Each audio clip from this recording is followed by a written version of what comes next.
প্রতিবেশী দেশগুলোর মধ্যে বাংলাদেশের সাথে ভারতের সীমান্তের যে বিস্তৃতি সেটি প্রায় 4,500 কিলোমিটারের মতো, এবং এই বিস্তীর্ণ এলাকা জুড়ে অনেক নদী দুদেশের মধ্যে যৌথভাবে গিয়েছে।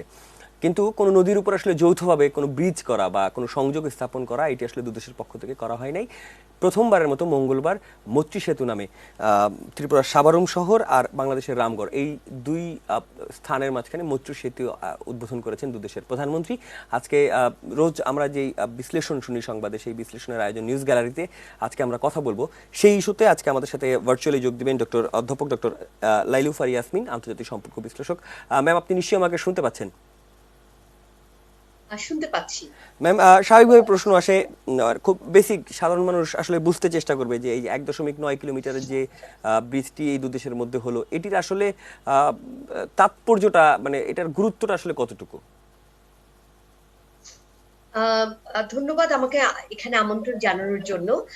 আমি মনে করছি যে দেখুন, আমরা এই শতাব্দীতে যে নতুন একটা পলিসি, যে বিভিন্ন রাষ্ট্র যেটার দিকে আলোকপাত করছে, সেটা হচ্ছে কানেক্টিভিটি। এবং আমি মনে করছি যে এই যে প্রথমবারের মতো আমরা দুটো দেশকে একটি সেতুর মাধ্যমে কানেক্ট করেছি, যেটা কিন্তু সাউথ এশিয়াতে প্রথম, এবং এটা কিন্তু সাউথ এশিয়ার বাইরে ইউরোপে এবং অন্যান্য জায়গায় এটা কিন্তু অলরেডি আছে। আমি সেখানে মনে করছি যে এই কানেক্টিভিটি, যেটাকে অনেক স্কলার বলছেন যে is the arms race of 21st century, অর্থাৎ 21st সেঞ্চুরিতে যে কোন রাষ্ট্র কার সাথে ইনফ্রাস্ট্রাকচারালি বেশি কানেক্টেড থাকবে, তার উপরে কিন্তু তার ব্যবসা বাণিজ্য এবং তার গুরুত্ব, স্ট্র্যাটেজিক গুরুত্ব, ভূকৌশলগত গুরুত্ব এবং তার অর্থনৈতিক অবস্থার মাত্রা নির্ভর করবে। তো সেই জন্য আমি মনে করছি যে এই একটি যে সংযোগ যেটা তৈরি হয়েছে বাংলাদেশ এবং ভারতের মধ্যে সেতু নির্মাণের মাধ্যমে, সেটার একটা বিশাল তাৎপর্য রয়েছে। জি, বলা হচ্ছে যে এই বন্দরটি ব্যবহার করার ক্ষেত্রে দুদেশের প্রধানমন্ত্রীর কথাবার্তায় আমরা যে মেসেজগুলো পেয়েছি, যে চট্টগ্রাম বন্দর ব্যবহার করা ত্রিপুরার জন্য অনেক বেশি উন্মুক্ত রাখা, এবং নানান ধরনের প্রস্তাব বাংলাদেশের পক্ষ থেকে গিয়েছে, এবং ভারতের পক্ষ থেকে আসলে সম্পর্ক জোরদারের কথা বলা হচ্ছে। এবং প্রধানমন্ত্রী একটা কথা আমি আসলে কোট করতে চাই। প্রধানমন্ত্রী বলেছেন, রাজনৈতিক কারণে দ্বিপাক্ষিক বাণিজ্য কখনো বাধাগ্রস্ত হতে পারে না। কিন্তু আপনি বলছিলেন যে আসলে এটা সাউথ এশিয়ান রিজন না, পুরো দুনিয়ায় আসলে কে কার সাথে কাজ করবে তার একটা পলিটিক্যাল একটা স্টেটমেন্টও এটার সাথে জড়িত রয়েছে।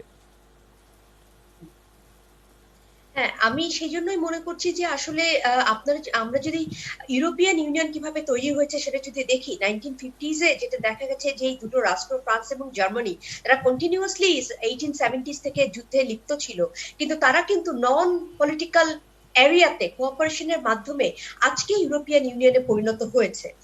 সেভাবে করে আমি মনে করি সাউথ এশিয়াতে যত বেশি যোগাযোগের প্রক্রিয়াটা বাড়ানো হবে, তত বেশি, যেমন এটি শুধুমাত্র ভারতীয় পণ্য নয়, আমাদের দেশের পণ্য বহনেও কিন্তু এটা অনেক ক্ষেত্রে সহযোগিতা করবে। এবং পোর্টের কথা আপনি বলেছেন, আপনি যদি একটু খেয়াল করেন যে বেশ কিছু নিউজ পোর্টাল আছে যারা কিনা স্ট্র্যাটেজিক্যালি কোথায় কোন দেশ পোর্ট নির্মাণ করছে সেই বিষয়ে তারা কিন্তু আলোকপাত করে, এবং সেই বিষয়ে এক্সিকিউটিভদেরকে তারা ক্রমাগত আপডেটেড রাখে। সেখানে একটি আমি সাইটে আজকে পেয়েছি যে বাংলাদেশকে নিয়ে অসীম আগ্রহ, কারণ বাংলাদেশের 5টি পোর্ট নিয়ে প্রকল্প রয়েছে। একটা হচ্ছে বে টার্মিনাল চিটাগং এ, যেটা হচ্ছে পতেঙ্গা কন্টেইনার টার্মিনাল হচ্ছে, মাতারবাড়ি পোর্ট তো আছেই, এরপরে পায়রা এবং মংলা। এবং বাংলাদেশ সামগ্রিকভাবে তার ইনফ্রাস্ট্রাকচারাল ডেভেলপমেন্ট যেটা করছে, সেটার জন্য আমি মনে করি যে আমরা শুধুমাত্র ভারতীয় পণ্যের জন্য না, ভবিষ্যতে আমরা নেপাল এবং ভুটানকেও এটার সাথে সংযুক্ত করতে পারবো। এবং একই সাথে এই নর্থ ইস্ট ইন্ডিয়ার সাথে আমাদের যে কানেকশন, সেটা কিন্তু আমাদেরকে সাহায্য করবে আমরা সাউথ ইস্ট এশিয়াতে কিভাবে প্রবেশ করব। কারণ অলরেডি আমরা দেখতে পাচ্ছি যে মায়ানমারের সাথে আমাদের যে সম্পর্ক, তাতে বিসিআইএম করিডোরের ভবিষ্যৎ নিয়ে কিন্তু একটা বিশাল শঙ্কা দেখা দিয়েছে।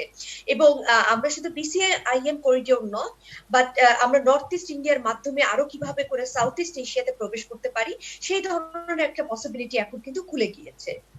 জি, আপনি যখন এই বক্তব্যগুলো দিচ্ছিলেন এই সময় আসলে একদমই আমাদের কাছে যে তথ্য এসেছে, বিশ্ব ব্যাংকের একটি রিপোর্ট এসেছে, এবং বিশ্ব ব্যাংক মনে করে যে বাংলাদেশ এবং ভারতের মধ্যে যে সীমান্ত সম্পর্ক রয়েছে, সেই সীমান্ত সম্পর্ক আসলে বাণিজ্যের ক্ষেত্রে 3 গুণ পসিবিলিটি তৈরি করা সম্ভব। কিন্তু অনেক ক্ষেত্রেই তো আমরা আসলে সারা বছরই নানান ইস্যুতে দুদেশের একদম রিটেইল পণ্য, নিত্য পণ্যের ইস্যুতে কিন্তু দুই দেশের মানুষের মধ্যে এক ধরনের ক্ষোভও কিন্তু আমরা দেখতে পাই।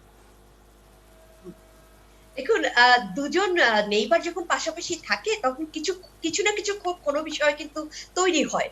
কিন্তু কথাটা হচ্ছে যত আপনি কানেক্ট করবেন, যেটা আমি ফ্রান্স এবং জার্মানির উদাহরণটা দিয়েছি, যত আপনি কানেক্ট করবেন তত কিন্তু আপনি অন্যকে জানবেন। এবং এই 21st সেঞ্চুরিতে কিন্তু নিজেকে ক্লোজ ডাউন করে কখনো কোনো রাষ্ট্র উন্নতি করতে পারবে না।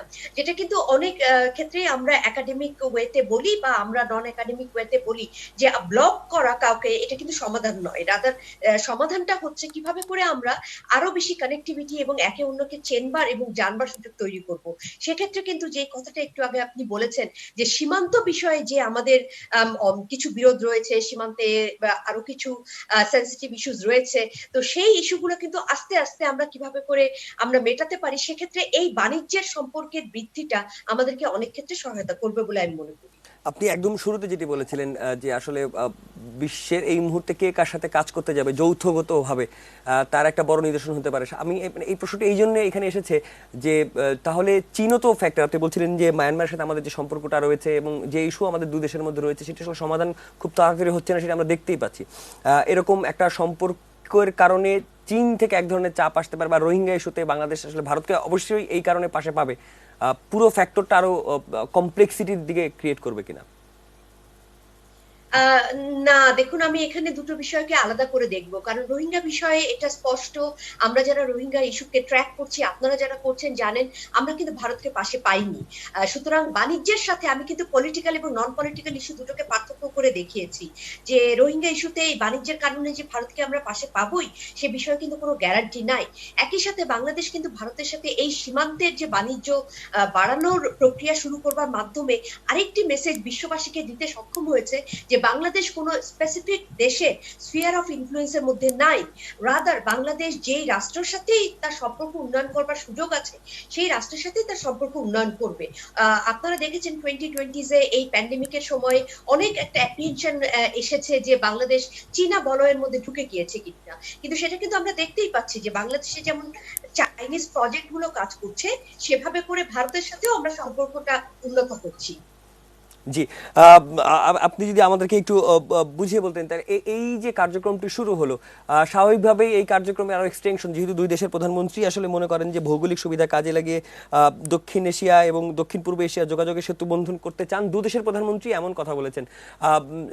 নেক্সট প্রসিডিউরটা আসলে কি হতে পারে বলে ধারণা করছেন এই সম্পর্ক বৃদ্ধির ক্ষেত্রে? নেক্সট, জি, সম্পর্ক বৃদ্ধির ক্ষেত্রে আমি মনে করছি যে যেটাকে আমরা বলি স্পিল ওভার ইফেক্ট, বা যেটাকে বলি যে একটি গ্লাসে যখন আপনি পানি ঢালতে থাকবেন, গ্লাসটা ভরে গেলে কিন্তু পানিটা চারিদিকে ছড়িয়ে পড়বে। তো আমি আশা করি যে এই অর্থনৈতিক, যদিও এটা অনেক আশাটা অনেক আগে করা হচ্ছে, কারণ এটার এখনো আমরা কিন্তু শুল্ক কি রকম হবে এবং এই পথে চলতে গেলে কি ধরনের অন্যান্য ইকোনমিক টার্মস, এগুলো কিন্তু এখনো সেট হয়নি। সুতরাং আরো কিছুটা সময় আমাদেরকে অপেক্ষা করতে হবে যাতে এই জিনিসগুলা সেট আপ হয়। এবং আমি মনে করি যে বাংলাদেশ এবং ভারত দুটি পক্ষই একসাথে বসে এই সিদ্ধান্তগুলো নেবে। একই সাথে আপনি দেখবেন যে আজকের নিউজেও এসেছে যে একদিকে আমরা সীমান্তে বাণিজ্যটা উৎসাহিত করতে চাচ্ছি, স্পেশালি আমরা ভারতকে নর্থ ইস্ট ইন্ডিয়াতে প্রবেশ করবার একটু সুবিধা দেবার কথা বলছি, কিন্তু অন্যদিকে কিন্তু বেশ কিছু পণ্যের ওপর ভারত কিন্তু শুল্ক আরোপ করেছে, এবং যেটা বাংলাদেশ তার হতাশা প্রকাশ করেছে যে বিষয়ে। সেই জন্য আমরা মনে করছি যে একটা বাণিজ্য সম্প্রসারণের মাধ্যমে সকল সমস্যার সমাধান আশা করাটা সঠিক হবে না, এবং এটার সাথে পলিটিক্যাল ইস্যু যেমন রোহিঙ্গা ইস্যুকে মেলানোটাও ঠিক হবে না। কারণ সেক্ষেত্রে ভারতের পার্টিকুলার ন্যাশনাল ইন্টারেস্ট আছে, আমাদের পার্টিকুলার ন্যাশনাল ইন্টারেস্ট আছে। সেক্ষেত্রে আমি মনে করি যে এটা আস্তে আস্তে আর একটু দেখতে হবে যে এই টার্মস এন্ড কন্ডিশনস কিরকম ভাবে সেট আপ হয়, এবং সেটার ধরুন 2 বছর মেয়াদি 5 বছর মেয়াদি ফলাফল আমরা আস্তে আস্তে দেখতে পাবো। জি। বাংলাদেশ, দক্ষিণ এশিয়া, বাংলাদেশ ভারতের মধ্যে এরকম প্রথম কোনো দৃষ্টান্ত স্থাপন হলো সংযোগের। আপনি বলছেন ইউরোপে বহুত আগে এটা শুরু হয়েছে। স্বাভাবিকভাবে বাংলাদেশ তার যে ব্র্যান্ডিং এর কথা বলছে, রিসেন্ট সময়ে সরকারের পক্ষ থেকে সবসময় বাংলাদেশকে একটা আলাদা ব্র্যান্ড হিসেবে তার করানোর চেষ্টা করা হচ্ছে, সেটা পলিটিক্যাল ভাবে হলো ইন্টারন্যাশনাল ভাবে হোক, তারা চেষ্টা করছেন সবভাবে। এইটা আসলে কতটুকু বাংলাদেশ সরকারের সেই কনফিডেন্সটাকে আসলে আরো বেশি গ্রো করবে, এবং বিনিয়োগ বাড়ার কথা যদি আমি বলি, মানে এরকম একটা আন্তর্দেশীয় সম্পর্ক স্বাভাবিকভাবেই যারা বিনিয়োগকারী, বড় বিনিয়োগকারী, তাদেরকে আসলে উদ্বুদ্ধ করবে, সেক্ষেত্রে বাংলাদেশের সম্ভাবনা কোথায় দেখেন? হ্যাঁ, এটা আমি মনে করি যে দেখুন অনেকদিন ধরে আমরা বলার চেষ্টা করছি, আমরা বেশ কিছু একাডেমিক এবং বিভিন্ন সেক্টরে আমরা বলার চেষ্টা করছি যে বাংলাদেশ কিন্তু একটু ছোট রাষ্ট্র নয়, এবং এটা বাংলাদেশ বারবারই প্রমাণ করছে। কিন্তু এই অ্যাসার্টিভনেসটা অনেক ক্ষেত্রে আমরা দেখছি যে আমাদের দেশের যারা দেশকে যারা রিপ্রেজেন্ট করছেন, অনেক ক্ষেত্রে তাদের মধ্যে ওই অ্যাসার্টিভনেসটার একটু ঘাটতি আছে। কিন্তু আমি এখন মনে করি যে এই যে একটা নতুন সম্পর্ক যে তৈরি হচ্ছে, নতুন একটা ক্ষেত্র তৈরি হচ্ছে, সেক্ষেত্রে বাংলাদেশ নিজেকে আরো প্রমাণ করতে পারছে যে সে শুধুমাত্র একটি ছোট দেশ নয়, জিওগ্রাফিক্যালি ছোট দেশ হলেও তার 170 মিলিয়ন লোকের যে একটি মার্কেট আছে, সেখানে কিন্তু অন্যান্য দেশরা তখন বিনিয়োগ করতে আরো বেশি আগ্রহী হবে। এবং সেই জন্য আমি মনে করছি যে এখানে আমাদের ফরেন মিনিস্ট্রি এবং অন্যান্য মিনিস্ট্রিকে এটাকে আরো বেশি প্রমোট করতে হবে এবং বিভিন্ন ভাবে এটাকে প্রমোট করতে হবে। আমরা কিন্তু অলরেডি চায়নার সাথে, জাপানের সাথে, আমেরিকার সাথে আমরা অনেকভাবে কিন্তু ফিনান্সিয়ালি আমরা কানেক্টেড, এবং সেখান থেকে এফডিআই আসছে। আপনি যদি খেয়াল করে থাকেন, গত বছর কিন্তু জাপানে যখন একটি জরিপ হয়েছে যে তাদের ফার্স্ট ডেস্টিনেশন অফ এফডিআই এটা হচ্ছে বাংলাদেশ ছিল, এবং এটা সবসময় কিন্তু দেখা গেছে যে বাংলাদেশের একটা অন্যরকম অ্যাপিল রয়েছে। এবং সেখানেও আপনি দেখবেন জাপানের কিন্তু রোহিঙ্গা ইস্যুতে তারা কিন্তু মায়ানমারের পক্ষ নিয়েছে একটা সময়। তো সুতরাং আমি মনে করছি সব মিলিয়ে বাংলাদেশ নিজের অ্যাসার্টিভনেসটা এবং নিজের বিশ্বে একটা রোল যেটা কিভাবে করে প্রতিষ্ঠা করবে, এই একটা দৃষ্টান্তের মাধ্যমে সেটা কিন্তু আমরা দেখাতে পারি যে আমরা সবার সাথে, যেটা আমাদের আমাদের ফরেন পলিসির মূল goal, friendship with all malice to none, যেটাকে আমরা প্রতিষ্ঠা করতে পেরেছি। শেষ প্রশ্ন, স্বাভাবিকভাবে সাধারণ মানুষের মধ্যে অনেক ধরনের ধারণা রয়েছে এবং মানুষ আসলে জানতে চায় এই ধরনের ট্রানজিট আসলে কি রকম রেট হওয়া উচিত। এবং সাধারণ মানুষের মধ্যে একটা ধারণা রয়েছে বাংলাদেশ সবসময় ভারতকে অনেক কিছু উজাড় করে দিয়ে দেয়। এই ক্ষেত্রে ট্রানজিট রেশিওটি কেমন হওয়া উচিত, বা কবে নাগাদ এটা আসলে ঠিক করা গেলে এই সংযোগের সুবিধাটা দুই দেশ আসলে সমানভাবে নিতে পারবে? একটা হচ্ছে যে আমি তো ইকোনমিস্ট নই, সুতরাং আপনাকে আমি ওই অঙ্কের হিসাবটা আমি আপনাকে দিতে পারবো না। তবে আমি যেটা মনে করছি যে এই বিষয়ে একটি সুনির্দিষ্ট চুক্তি ছাড়া এই বাণিজ্যটা শুরু করাটা বোধহয় একটু ভুল হবে। কারণ সেক্ষেত্রে একটি দেশ আরেকটি দেশকে টেকেন ফর গ্রান্টেড হিসেবে নিতে পারে, এবং সেক্ষেত্রে আমি মনে করি যে বাংলাদেশি পলিসি মেকার যারা, তাদের মাথায় নিশ্চয়ই এই ধারণাটি আছে। এটা তো আমি বলছি একাডেমিক হিসেবে তাদের মাথায় ধারণাটা আছে, এবং আমি আশা করছি যে সেটাকে প্রাধান্য দিয়ে এই ধরনের চুক্তিগুলো করা হবে। অধ্যাপক ডক্টর লাইলুফার ইয়াসমিন, আপনাকে অসংখ্য ধন্যবাদ আমাদের সাথে এতক্ষণ যুক্ত থেকে আমাদেরকে পুরো বিষয়টি বুঝিয়ে দেওয়ার জন্য। আপনাকে ধন্যবাদ। দর্শক, কথা হচ্ছিল অধ্যাপক ডক্টর লাইলুফার ইয়াসমিনের সাথে বাংলাদেশ ভারতের মধ্যে নতুন যে সেতুটি তৈরি হলো, সেই সেতুর আসলে তাৎপর্য এবং তার আসলে বাংলাদেশের সুবিধা, ভারতের আসলে কোথায় সুবিধা, সেই জিনিসগুলো নিয়ে আমরা আলোচনা করলাম। আজকে একটু আপনাদেরকে এই মুহূর্তে অনলাইন নিউজগুলোর সংবাদ জানাবো ঢাকার এবং ঢাকার বাইরের। আমার সামনে এই মুহূর্তে বিডি নিউজ 24 এর .com এর ওয়েবসাইট খোলা রয়েছে, নিশ্চয়ই আপনারা পর্দায় দেখতে পারবেন। আমি যেগুলো আপনাদেরকে সংবাদগুলো জানানোর চেষ্টা করব। আমরা কিছুক্ষণ আগেই সংবাদে দেখেছি হাজী সেলিম এমপি পদের কি হবে। আমাদের রিপোর্টার জাবেদ আক্তার যখন রিপোর্ট করেছেন এই বিষয়ে দুদকের আইনজীবীর ব্যাখ্যা তিনি নিয়েছেন, এবং সেটি নিয়ে আসলে এই কেসটি নিয়ে হাজী সেলিমের যে পুরো মামলার প্রসেস সেটি নিয়ে বিডি নিউজ এই রিপোর্টটি তৈরি করেছে। এরপরে আছে বসুরহাটে আওয়ামী লীগের দুপক্ষের সংঘর্ষে ওসি সহ আহত 29, কারাগার থেকে যেভাবে পালিয়েছিলেন রুবেল। এর বাইরে দুদেশের মধ্যে, বাংলাদেশ এবং ভারতের মধ্যে আজকে যে নতুন ব্রিজটি তৈরি হলো সীমান্তের, সেটি রয়েছে, এবং বিশ্বব্যাংকের একটি প্রতিবেদন রয়েছে সীমান্তে বাণিজ্যে 3 গুণ বাড়ানোর সুযোগ দেখছে বিশ্ব ব্যাংক। এই এই নিউজগুলো রয়েছে, এবং এর বাইরে তাদের একটা স্পেশাল রয়েছে ডায়াবেটিস রোগীদের আগে টিকা দেওয়ার তাগিদ। তারা এই রিপোর্টটি সাইড স্টোরিতে রেখেছে ফিচার হিসেবে। বাংলা ট্রিবিউনে একটু যেতে চাই। বাংলা ট্রিবিউনেও ওয়ার্ল্ড ব্যাংকের রিপোর্টটি রাখা হয়েছে উপরের দিকেই। এই অঞ্চলের অর্থনৈতিক পাওয়ার হাউস হতে পারে বাংলাদেশ, বিশ্বব্যাংকের নতুন প্রতিবেদন। এর বাইরে তিতাসের বিষয়ে একটি অভিযোগ রয়েছে, গ্রাহকের টাকা ফেরত দিতে তিতাসের যত টাল বাহানা। জাতীয় সংবাদ হিসেবে আছে পদ্মা সেতু নির্মাণে মেয়াদ আবারও বাড়ানোর আবেদন, হাজী সেলিমের সংবাদটি এখানেও রাখা হয়েছে। এবং প্রধানমন্ত্রী আজকে দুদেশের প্রধানমন্ত্রী যখন এই উদ্বোধন কার্যক্রম করেছে, সেখানে 6টি পণ্য নিয়ে উদ্বেগ প্রকাশ করেছেন প্রধানমন্ত্রী শেখ হাসিনা, সেই সংবাদটিও তারা রেখেছে। একটু ঢাকার বাইরের অনলাইন নিউজ পোর্টালগুলো বা পত্রিকাগুলো আপনাদেরকে জানাতে চাই।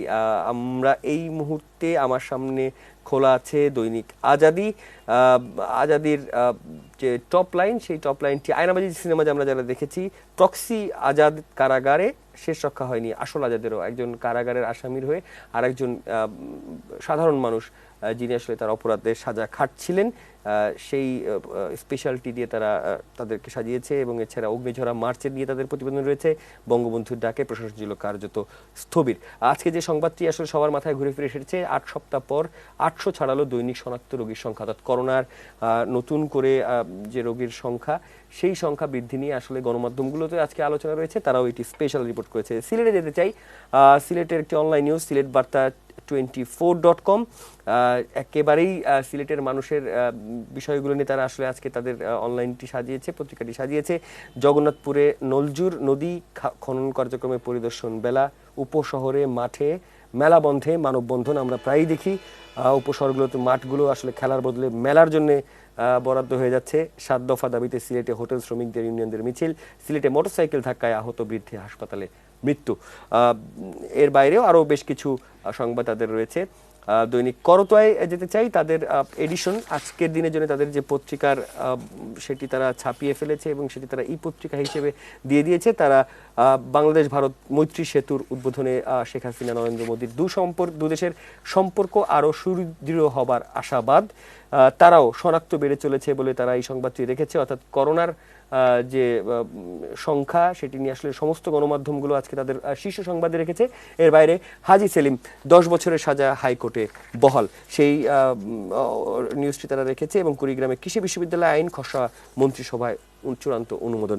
এই 5টি পত্রিকা ঢাকার কেন্দ্র থেকে যেভাবে আসলে পুরো দেশকে নিউজ দেখা হয়েছে সেখান থেকে, এবং এর বাইরে জেলা শহরগুলোর সাংবাদিকরা সম্পাদকরা কিভাবে তাদের পত্রিকা সাজিয়েছেন সেই গল্পগুলো শুনিয়ে নিলাম। দর্শক, নিউজ গ্যালারির এ পর্যায়ের আয়োজনটা কেমন হয় যারা আমাদেরকে রোজ দেখেন তারা তো জানেন। যারা আজকে এখন টিভি সেটের সামনে বসলেন তাদের জন্য এখন নিউজ গ্যালারি সংবাদের বা বিশ্লেষণের এই ঝক্কির বাইরে একটা অন্যরকম পরিবেশ আমরা আপনাদেরকে দিতে চাই। সেই পরিবেশটি কেমন হবে, সেই পরিবেশ আমাদের সাথে কে আছেন আজকে? বড় ভাই, পছন্দের মানুষ, সুমন কল্যাণ দা। দাদা কেমন আছেন? হ্যাঁ, আপনি কেমন আছেন? এই তো ভালো আছি। যেহেতু মানে অনুষ্ঠানটা আমরা এইভাবে সাজাইছি যে একজন শিল্পী, ফ্লোরটা আসলে একদম তার, মানে তার কথা আমরা সবাই শুনবো, তিনি যা যা করবেন তাই চলবে। আজকের আয়োজনটা এই যে স্বাধীনতার মাসে আপনি বলছিলেন যে আজকের আয়োজনটা আপনি গোটাটা সময় বাংলার গান নিয়ে থাকতে চান।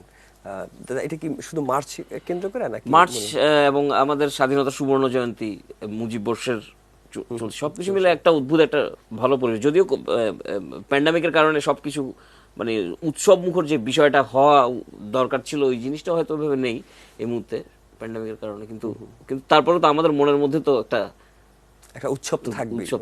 50 বছর। দাদা, আগে একটা গান শুনি, তারপরে আমরা গল্পে। আমার নিজের করা একটি দেশের গান গাচ্ছি। গানটি শিরোনাম ও দেশ তোমার। এটি লেখা আমার অন্যতম একজন প্রিয় গীতিকবি ইশতিয়াক আহমেদের। গাই।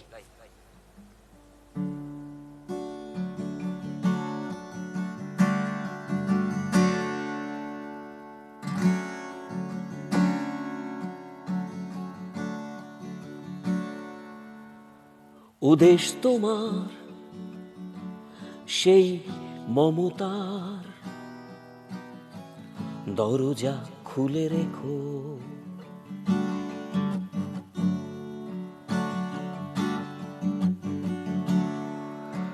ও দেশ তোমার সেই মমতার দরজা খুলে রেখো,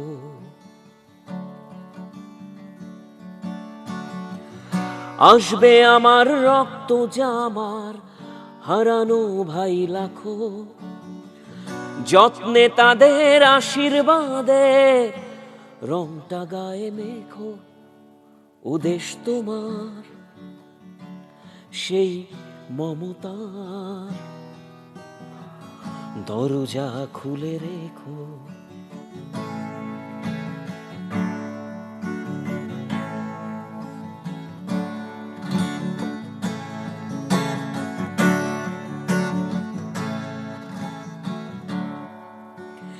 জীবন বাজির তুমুল নেশায় মুক্তির সন্ধানে তাদের রক্তে আমরা লিখি স্বাধীনতার মানে।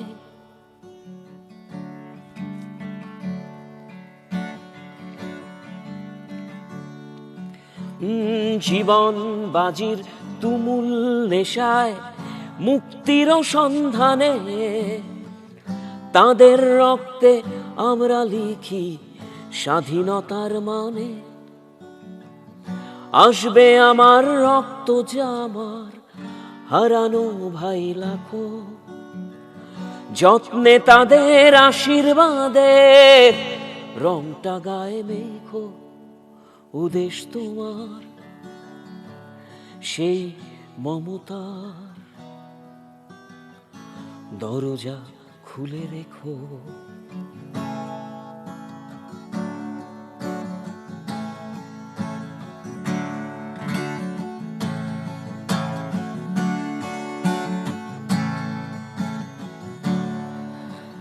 মাথার ওপর ওই যে আকাশ, নিচে সোনার মাটি, ৩০ লক্ষ বীরের নামে বুকের শীতল পাটি। মাথার ওপর ওই যে আকাশ, নিচে সোনার মাটি, ৩০ লক্ষ বীরের নামে বুকের শীতল পাটি।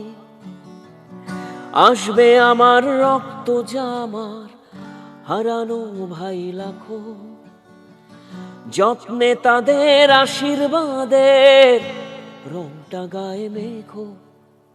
ও দেশ তোমার সেই মমতার দরজা খুলে রেখো, দরজা খুলে রেখো, দরজা খুলে রেখো।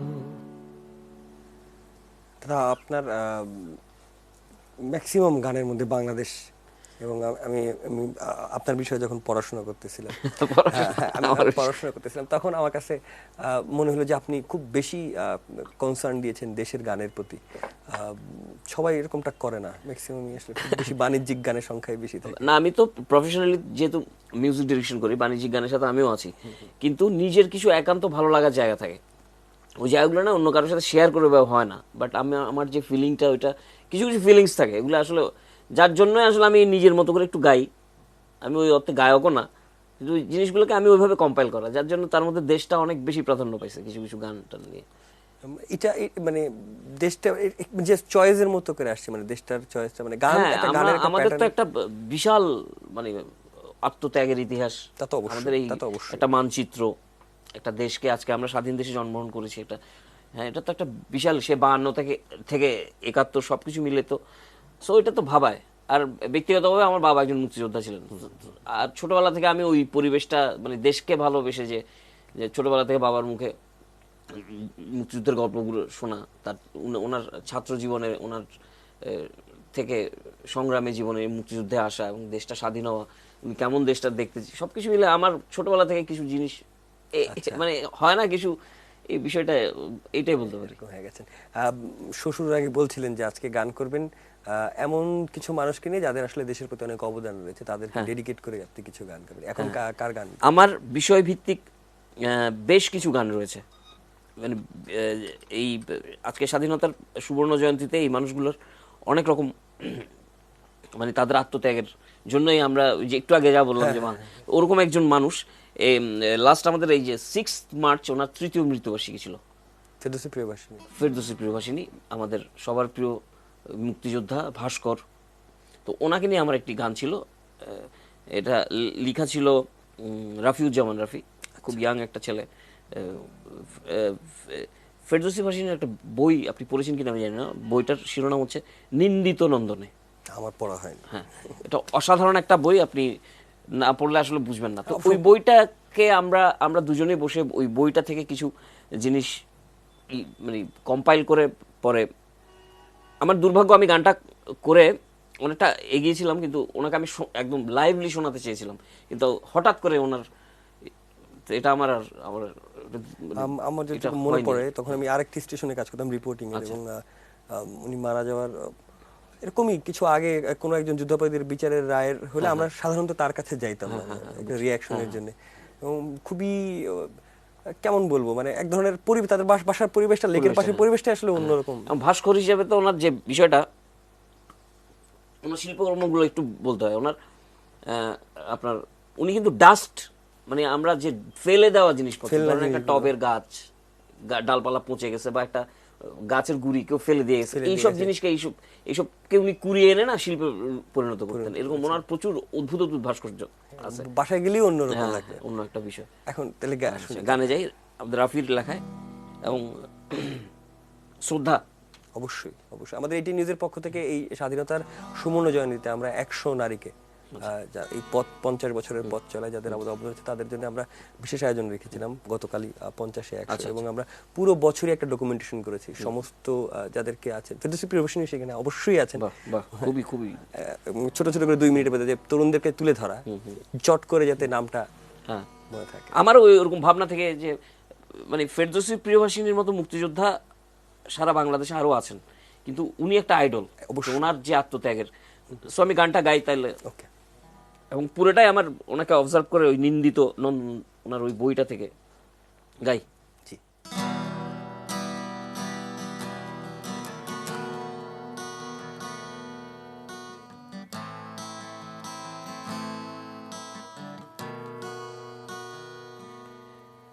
আঠাশ ঘন্টা অবচেতন, হায়নার ক্যাম্প জুড়ে পাশবিকতা, বাঁশের বেড়ার খুপরি ঘরে চিৎকার করে স্বাধীনতা। 28 ঘন্টা অবচেতন, হায়নার ক্যাম্প জুড়ে পাশবিকতা, বাঁশের বেড়ার খুপরি ঘরে চিৎকার করে স্বাধীনতা। সম্ভ্রম দান করে এই বদ্বীপের সার্বভৌমত্ব কিনেছেন যিনি, লাল টিপে তার উঁকি দেয় দেশ তিনি, ফেরদৌসী প্রিয়ভাষিনী তিনি, ফেরদৌসী প্রিয়ভাষিনী। 28 ঘন্টা অবচেতন, হায়নার ক্যাম্প জুড়ে পাশবিকতা, বাঁশের বেড়ার খুপরি ঘরে চিৎকার করে স্বাধীনতা।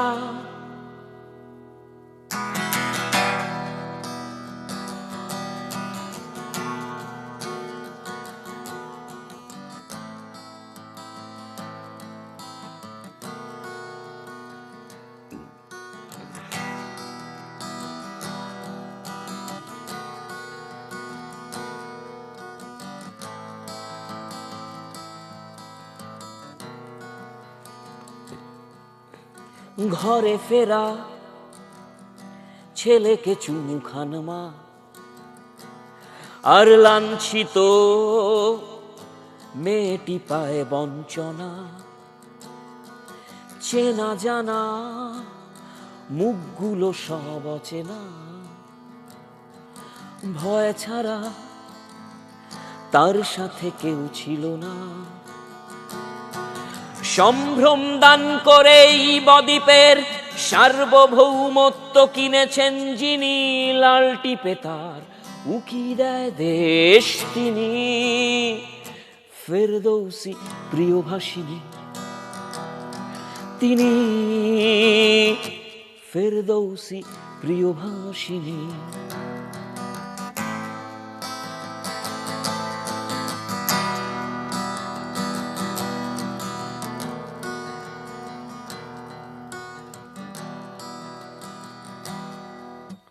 খাদে পড়ে আবারও তুলেছেন মাথা, নিন্দিত নন্দনে লেখা সে কথা, নিজ পথ গড়েছেন আপন আলোয়, আজও আলো জেলে যান ধূসর কালোয়। সম্ভ্রম দান করে এই বদ্বীপের সার্বভৌমত্ব কিনেছেন যিনি, লাল টিপে তার উকি দেয় দেশ তিনি, ফেরদৌসী প্রিয়ভাষিনী তিনি, ফেরদৌসী প্রিয়ভাষিনী। 28 ঘন্টা অবচেতন, হায়নার ক্যাম্প জুড়ে পাশবিকতা, বাঁশের বেড়ার খুপরি ঘরে চিৎকার করে স্বাধীনতা।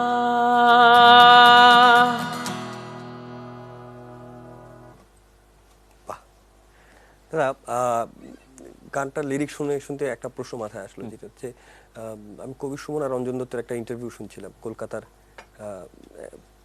গরু মানে জঙ্গলে গিয়ে ক্যাম্পে একটা ইন্টারভিউ আছে। আচ্ছা আচ্ছা। তো ওইখানে লিরিক্স আগে নাকি সুর আগে, এটা নিয়ে একটা কম্পারিজন চলতেছিল, এবং এরকম লিরিক্স যখন আপনি কোনো একজন মানুষকে গ্লোরিফাই করার জন্য তার অবদানটা তুলে ধরতে চান, সেই সব ক্ষেত্রে সুর বিবেচনা আপনি যেহেতু কম্পোজার, সুর বিবেচনায় লিরিক মেইন তো, এইটা তো কথা প্রধান গান, মানে আমি কথাটাকে তো ফিচার করতেছি যে মানে ওনার লাইফ, ওনার যে বায়োগ্রাফিটাকে আমি বলতেছি যে ওনার 71-এর যে বিষয়টা, উনি যে পাকিস্তান আর্মিরা ওনাকে ক্যাম্পে ধরে নিয়ে গেলেন, তো ওই জায়গাটাকে, সো এখানে তো লিরিক ইম্পর্টেন্ট, আমি লিরিককে ফলো করেই শুরু হবে। আচ্ছা, আবার এক্ষেত্রে অনেক সময় কাজের ক্ষেত্রে ডিফার করে, অনেকে মেলোডিজ একটু অন্য কিছু মেলোডি নিজের মতো করে সুর করে অনেকে পড়ে, বাট এইসব গানের ক্ষেত্রে লিরিকটা খুব ইম্পর্টেন্ট। আচ্ছা, মানে প্রথমেই লিরিক, কারণ এটা একদমই কথা, আপনি একদমই কথা দিয়ে আগে গল্পটা বুঝে দিতেছেন, একটা তারপরে স্ট্রাকচার, সুন্দর একটা গল্প যে আমি কি বুঝে, তখন আমি লিরিকটাকে মানে সুরটাকে দিয়ে, সো এই ক্ষেত্রে লিরিকটা ইম্পর্টেন্ট। লিরিকটা আগে আপনার আসে। অবজারভেশনটা খুব ভালো ছিল। আচ্ছা, এবার কোন গান শুনবো? এবার কি গাইবো? দেশের গান তো অবশ্যই, তাই ভাবছি। আমি এবার আমাদের আরেকজন মুক্তিযোদ্ধার গল্প বলবো গানে গানে। আচ্ছা, আমাদের উনিও খুব বিখ্যাত মানুষ, আমাদের মুক্তিযোদ্ধা, গায়ক, আমাদের পপ সম্রাট যাকে বলি আমরা, গুরু যাকে বলি, শ্রদ্ধেয় আজম খান। উনি গেরিলা ছিল, গেরিলা যোদ্ধা ছিল, তো ওনাকে নিয়েও আমি একটি গান করেছিলাম, তো ওই গানটা একটু করে গাই। আচ্ছা, আচ্ছা, আচ্ছা। গানটার শিরোনাম ছিল গুরু। যেহেতু আমরা আমাদের জেনারেশন ওনাকে গুরু হিসেবে জানছি, যে আমার সবাই কাছে গুরু, মনে হয় বাংলাদেশ যত জেনারেশন আসুক উনি গুরু থাকবেন, আর কোনো গুরু হওয়ার অসম্ভব দেশপ্রেমিক একজন মানুষ, মানে দেশকে, মানে আমাদের মধ্যে না এই একজন ফেরদৌসী প্রিয়ভাষিনী বা একজন আজম খান যেভাবে দেশটাকে ভালোবাসছেন, আমাদের এই নতুন জেনারেশনের মধ্যে আসলে আমরা যদি এভাবে ভালোবাসতাম না, আজকে দেশটা হয়তো আরো, আমি বলছি না যে দেশ এখন খারাপ বা কোন, বাট আমাদের আরো ভালো করার প্রত্যেকের, সুযোগ তো থাকতোই। আমাদের গুরুত্বটা আরো সবকিছু মিলে। এই গানটি না শিরোনাম ছিল গুরু, এটা লিখেছে আমার আরেকজন প্রিয় গীতিকবি, গায়ক গীতিকবি লুৎফর হাসান। আচ্ছা, আচ্ছা, আচ্ছা, আচ্ছা, এটা একটু করে শোনাই। অবশ্যই।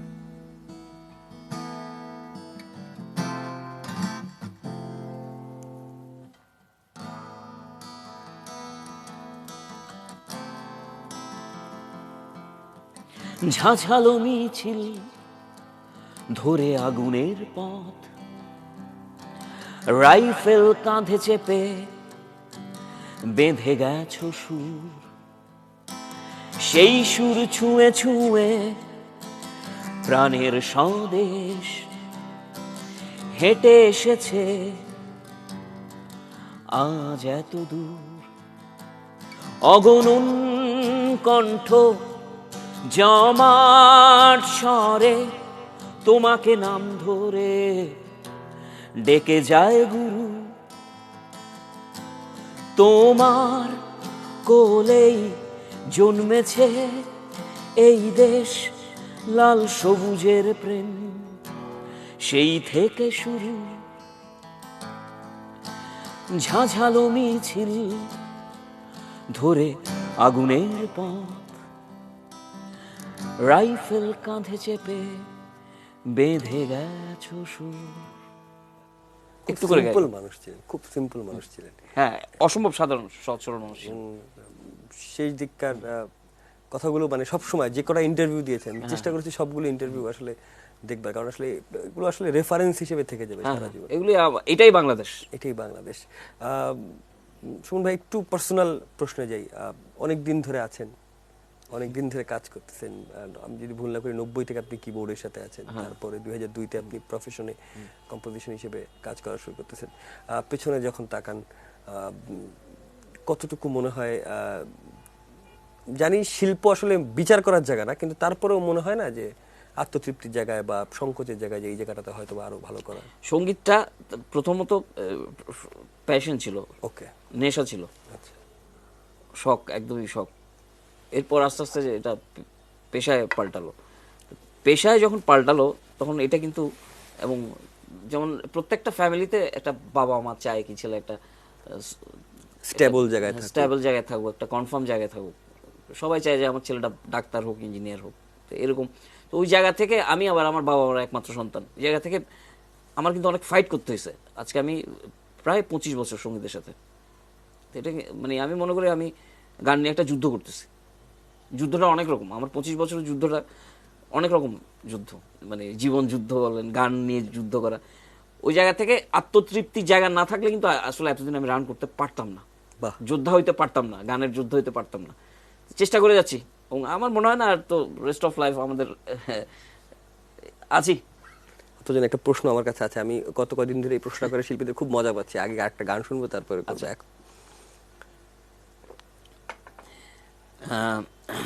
এবার একটা ছোট করে একটা এটা হচ্ছে এটা আমাদের, এটাও একজন খুব বিখ্যাত মানুষ, মানে নাম বললে সবাই চিনবে। এটা হচ্ছে আমাদের স্বাধীনতার কবি নির্মলেন্দু গুণ। ওনাকে নিয়ে আমি একটি গান করেছিলাম, ওটার শিরোনাম ছিল আরো কিছু কবিতা। এটা আবার আপনাদের হাউজেরই একজনের লেখা, আমাদের আমার খুব প্রিয় গীতি কবি সেজুল হোসেন। আচ্ছা, সেজুল ভাইয়ের লেখা। সেজুলের খুব সুন্দর একটা মানে একটা ফেসবুক স্ট্যাটাস, একটা ফেসবুক একটা সেলফি থেকে এই গানটার উৎপত্তি। হয়তো কোথাও একটা প্রোগ্রাম, বই মেলা চলছিল মনে হয় তখন, তো ওখানে হঠাৎ দেখা হলো, টঙে বসে চলো টঙে বসে চা খাই, সেজুলকে নাকি গুণবাবু বলছিলেন। তখন একটা সেলফি তুলে, তখন ওইভাবে আসলে তখন সেলফি টেলফি, মানে এটা মেবি 2014। আচ্ছা, ও একটা যেভাবে কষ্ট করে একটা ছবি তুলে লিখছে যে আরো কিছু কবিতা লেখা বাকি আছে, আরো কিছু শব্দ মনে ভাবুন, ঘরে ফেরা রাতে খুব ভাবনাতে নির্মলেন্দু গুণ। এটাকে এটা এটা একটু গাই। অবশ্যই, আমার খুবই প্রিয় শ্রদ্ধার মানুষ, আমাকে খুবই ব্যক্তিগতভাবে গুণবাবু আমাকে খুবই ভালোবাসেন। উনি মাঝে মধ্যে রাত্রেবেলা ফোন দিয়ে, আচ্ছা তুমি না আমাকে একটা গান করেছো, আমি তো ইউটিউবে এটা খুঁজে পাচ্ছি না। তুমি ওনার নাম দিয়ে খোঁজে তো গানটা আসে না, গানটার নাম ছিল আরো কিছু। প্রায় দিন, অনেক বেশ কিছুদিন আমি খুব এবং খুব পছন্দ করেছেন উনি গানটা, যে তুমি তোমার ফিচারিংটা আমাকে নিয়ে খুব বেটার ছিল, ভালো ছিল। তো এটা আমার জন্য একটা অবশ্যই ব্লেসিং এর মতো। আমাদের স্বাধীনতার কবি নির্মলেন্দু। ছোট করে গাই তাহলে, একটু একটু করে অনেকগুলো।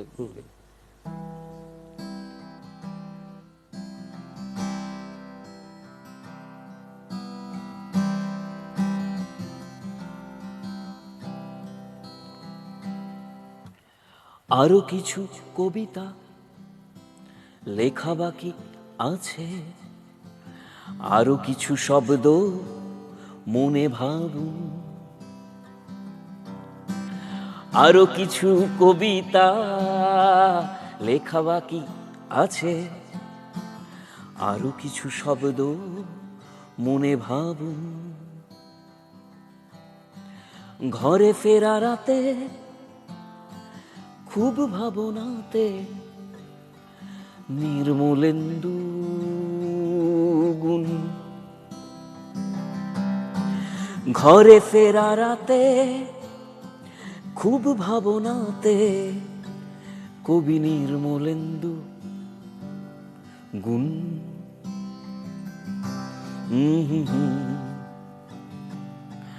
আহা হা,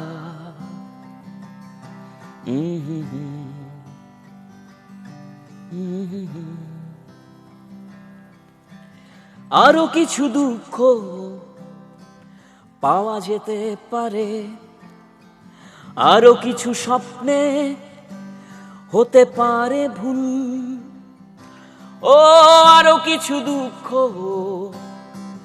পাওয়া যেতে পারে, আরো কিছু স্বপ্নে হতে পারে ভুল,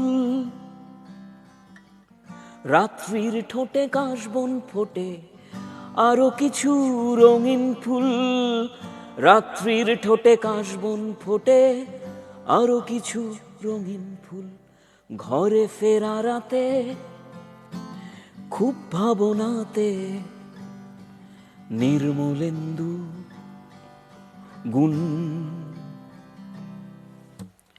আরো কিছু কবিতা লেখা বাকি আছে, আরো কিছু শব্দ মনে ভাবুন, বলছিলাম যে আমার আসলে নেগেটিভ নেগেটিভ 2-3টা জিনিস জানার আছে। একটা হচ্ছে আমি একটু সুমনদার কাছে জানতে চাই এই মুহূর্তে যারা নতুন করে কাজ করছে তো তাদের আসলে একটা ভিউজের উপর ডিপেন্ড করা লাগতেছে। মানে একটা ভালো শিল্পী বুঝাইতে হলে তার গান অনেক মানুষ শুনে, গান হিট হয়েছে, সো সে একজন শিল্পী। যার হিট হয় নাই খুব নর্মাল হয়ে গেছে। এই জিনিসটা কিভাবে দেখেন, আর নতুন কার কার কাজ আপনার খুব ভালো লাগে? এখন নিজের পরিচিতির জায়গা থেকে চিন্তা করতে হলে শিল্প বা নিজের বেসিক মেজাজের দাম দিতে হইলে আসলে যে এটার এই মুহূর্তে যে অবস্থা দেশের সঙ্গীতাঙ্গনের, তাতে ওই নিজের ভালো লাগার জায়গাটা থেকে নিজেরই কাজ করে যেতে হবে। এটা কি আসলে জনপ্রিয় হবে না হবে না এগুলি, কিন্তু বেসিক্যালি ওই একটা শিল্পী হিসেবে আইডেন্টিটি পেতে হইলে এবং খুব শর্টকাট পদ্ধতিতে আর কি, খুব তাড়াতাড়ি ভাইরাল হইতে হবে, জনপ্রিয় হইতে হবে। আসলে জনপ্রিয় আর শিল্পী হওয়া এক কথা না। আচ্ছা, কিন্তু লোকে তো জনপ্রিয়দেরকে শিল্প বলে মানে এটা লোকজন ভাবনা চিন্তা থেকে আসে, এগুলো ডে বাই ডে এগুলো নিয়ে কথা হচ্ছে, বিভিন্ন ভাবনা চিন্তার জায়গা হচ্ছে, চেঞ্জ আসবে একসময়। আচ্ছা, একটা খুব তাড়াতাড়ি জনপ্রিয় হইতে পারা যায়, এটার স্থায়িত্ব নাই, কিন্তু একটা শিল্পী হওয়া কিন্তু অনেক ডিফারেন্ট ব্যাপার। সো আমি নতুনদের বলবো আসলে শিল্পী হওয়ার জন্য ট্রাই করতে। হ্যাঁ, আমরা কিন্তু আমাদের জেনারেশন, আমরা যখন থেকে মিউজিক শুরু করেছি তখন থেকে ধরেন আজ পর্যন্ত একটা সেই তুমি কেন এত অচেনা হলে, এটা আর হয় নাই। এবির আমাদের শ্রদ্ধা আইয়ুব বাচ্চু সাহেবের এই গান কিন্তু এখনো আমরা শুনি, এখনো মনে হয় এই গান নতুন, শুনতেই থাকবে। হ্যাঁ, এখন কি বলবো আসলে। আচ্ছা, আমাদের অনুষ্ঠানের একদম সময় শেষ, কিন্তু আমরা এইভাবে শেষ করবো না, আমরা আপনার গান দিয়ে শেষ করবো। ঠিক আছে, আমি সাদাত এই বিষয়ে তো আজকের মতো আপনাদের সবার কাছ থেকে বিদায় নিচ্ছি। কাল আবারও হাজির হব, কোনো সহকর্মী থাকবেন, আমি অথবা কোনো সহকর্মী, যিনি এসে আসলে তার বিশ্লেষণগুলো এবং আগামীকালের যে জিনিস খবরগুলো আপনাদের আকর্ষণ থাকবে সেগুলো জানানোর চেষ্টা করবেন। এবং অবশ্যই সুমনদার মতো যদি কোনো অতিথি আমাদের সাথে নিশ্চয়ই থাকবেন, যিনি আসলে আমাদেরকে শেষ বেলায়, দিনের একদম শেষ সময়, শেষ সময় কি নতুন দিনের শুরুর ভাগে গান শোনা যাবেন। দাদা, শেষ গান কোনটা শুনবেন? শেষ আমি এবার একটা আমার খুব প্রিয় গান, মানে যে গান শুনলে আমি উদ্দীপ্ত হই সেই ছেলেবেলা থেকে, এটা নঈম গহর সাহেবের লেখা, সুরকার সমর দাসের, নোঙ্গর তোলো তোলো, স্বাধীন বাংলা বেতার কেন্দ্রের একটি গান। এটা গিয়ে আমি শেষ করতে চাই আর কি।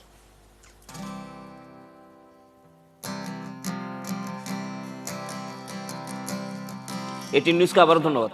মানে আসলে আমি যে টাইপের গানগুলো করি এগুলো নিয়ে মানে কোথাও ওইভাবে ওই পরিবেশটা সব সময় তো থাকে না, তো আবারও ধন্যবাদ যে আমাকে আজকে আমন্ত্রণ। স্বাধীনতার সুবর্ণ জয়ন্তী আমরা চাইনি আসলে এরকম সুযোগ মিস করতে, আপনাকেও ধন্যবাদ। হেইয়া রে হেইয়া হো, হেইয়া রে, একসাথে গাই, হেইয়া হো, হেইয়া রে হেইয়া হো, হেইয়া রে হেইয়া, নোঙ্গর তোলো তোলো সময় যে হলো হলো, নোঙ্গর তোলো তোলো, নোঙ্গর তোলো তোলো সময় যে হলো হলো, নোঙ্গর তোলো তোলো, নোঙ্গর তোলো তোলো সময় যে হলো হলো, নোঙ্গর তোলো তোলো সময় যে হলো হলো, নোঙ্গর তোলো তোলো সময় যে হলো হলো, নোঙ্গর তোলো তোলো।